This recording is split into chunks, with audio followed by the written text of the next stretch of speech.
ಹಣದ ಸಮಸ್ಯೆ, ಬಡತನ, ನಿಮ್ಮ ಮನೆಯಲ್ಲಿರುವ ಈ ವಸ್ತುಗಳೇ ಕಾರಣ.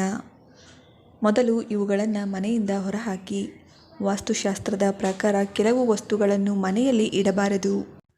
ಈ 3 ವಸ್ತುಗಳು ಮನೆಯಲ್ಲಿದ್ದರೆ ದುರದೃಷ್ಟ ಖಚಿತ ಎಂದು ವಾಸ್ತುತಜ್ಞರು ಎಚ್ಚರಿಸುತ್ತಾರೆ.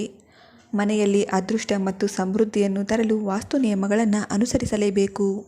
ಧನಾತ್ಮಕ ಶಕ್ತಿಯನ್ನು ಹೆಚ್ಚಿಸುವ ವಸ್ತುಗಳನ್ನು ಮಾತ್ರ ಮನೆಯಲ್ಲಿ ಇಡುವುದು ಕುಟುಂಬಕ್ಕೆ ಶಾಂತಿ ಮತ್ತು ಸಂಪತ್ತನ್ನು ತರುತ್ತದೆ. ವಾಸ್ತುದೋಷಗಳು ನಮ್ಮ ಮನೆಯಲ್ಲಿ ಅನೇಕ ಸಮಸ್ಯೆಗಳು, ಆರ್ಥಿಕ ಸಮಸ್ಯೆಗಳು ಮತ್ತು ಕೌಟುಂಬಿಕ ಕಲಹಗಳಿಗೆ ಸಹ ಕಾರಣವಾಗಬಹುದು.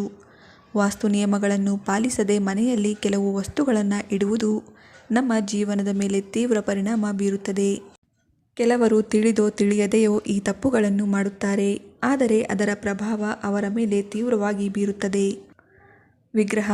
ವಾಸ್ತು ಪ್ರಕಾರ 6 ಇಂಚು ಎತ್ತರದ ದೇವರ ವಿಗ್ರಹಗಳನ್ನು ಮನೆಯಲ್ಲಿ ಇಡಬಾರದು. ಅಂತಹ ವಿಗ್ರಹಗಳನ್ನು ಮನೆಯಲ್ಲಿ ಇಟ್ಟುಕೊಂಡರೆ ಅದಕ್ಕೆ ಸರಿಯಾಗಿ ಪೂಜೆ ಮಾಡಬೇಕು. ನಿಯಮಾನುಸಾರ ಪೂಜೆ ಪುನಸ್ಕಾರ ಮಾಡದಿದ್ದರೆ ಕುಟುಂಬಕ್ಕೆ ಅನಾಹುತ ತಪ್ಪಿದ್ದಲ್ಲ. ಇನ್ನು 2ನೇಯದಾಗಿ ಸಾಲಿಗ್ರಾಮ. ಸಾಲಿಗ್ರಾಮ ನೇಪಾಳದ ಗಂಡಕಿ ನದಿಯಲ್ಲಿ ಕಂಡುಬರುವ ಪವಿತ್ರ ಶಿಲೆ. ಇದನ್ನು ವಿಷ್ಣುವಿನ ರೂಪವೆಂದು ಪರಿಗಣಿಸಲಾಗುತ್ತದೆ.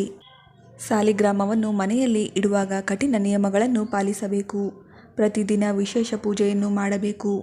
ಒಂದು ವೇಳೆ ಸಾಲಿಗ್ರಾಮವನ್ನು ಸರಿಯಾಗಿ ಪೂಜೆ ಮಾಡದೇ ಇದ್ದರೆ ಕುಟುಂಬಕ್ಕೆ ದುರದೃಷ್ಟವನ್ನು ತರುತ್ತದೆ.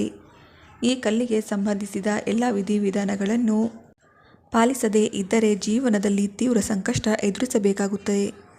ಇನ್ನು ಮುಳ್ಳಿನ ಗಿಡ. ಮನೆಯಲ್ಲಿ ಮುಳ್ಳಿನ ಗಿಡಗಳನ್ನು ಬೆಳೆಸುವುದರಿಂದ ಕುಟುಂಬದ ಸದಸ್ಯರಿಗೆ ಅಡೆತಡೆಗಳು ಉಂಟಾಗುತ್ತವೆ. ಜೀವನದಲ್ಲಿ ಆಗಾಗ್ಗೆ ಅಡಚಣೆಗಳು ಉಂಟಾಗುತ್ತವೆ. ಮುಳ್ಳುಗಳು ನಮ್ಮ ಜೀವನದ ಸಂಕೇತವಾಗುತ್ತವೆ ಮತ್ತು ಶಾಂತಿಯನ್ನು ಕಸಿದುಕೊಳ್ಳುತ್ತವೆ. ಮನೆಯಲ್ಲಿ ಮುಳ್ಳು ಮರಗಳಿದ್ದರೆ ಕುಟುಂಬ ಸದಸ್ಯರಿಗೆ ಆರೋಗ್ಯ ಸಮಸ್ಯೆ ಹಾಗೂ ಆರ್ಥಿಕ ಸಂಕಷ್ಟ ಎದುರಾಗುವ ಸಾಧ್ಯತೆ ಇದೆ. ವಾಸ್ತುಶಾಸ್ತ್ರದ ಪ್ರಕಾರ ಮನೆಯಲ್ಲಿ ಅದೃಷ್ಟ ಮತ್ತು ಸಮೃದ್ಧಿಯನ್ನು ತರಲು ವಾಸ್ತುಶಾಸ್ತ್ರದ ಮಾರ್ಗಸೂಚಿಗಳನ್ನು ಅನುಸರಿಸುವುದು ಬಹಳ ಮುಖ್ಯ. ಗೊತ್ತಿಲ್ಲದೆ ಈ ವಸ್ತುಗಳನ್ನು ಮನೆಯಲ್ಲಿಟ್ಟರೆ ಹಲವು ಸಮಸ್ಯೆಗಳು ಎದುರಾಗುತ್ತವೆ.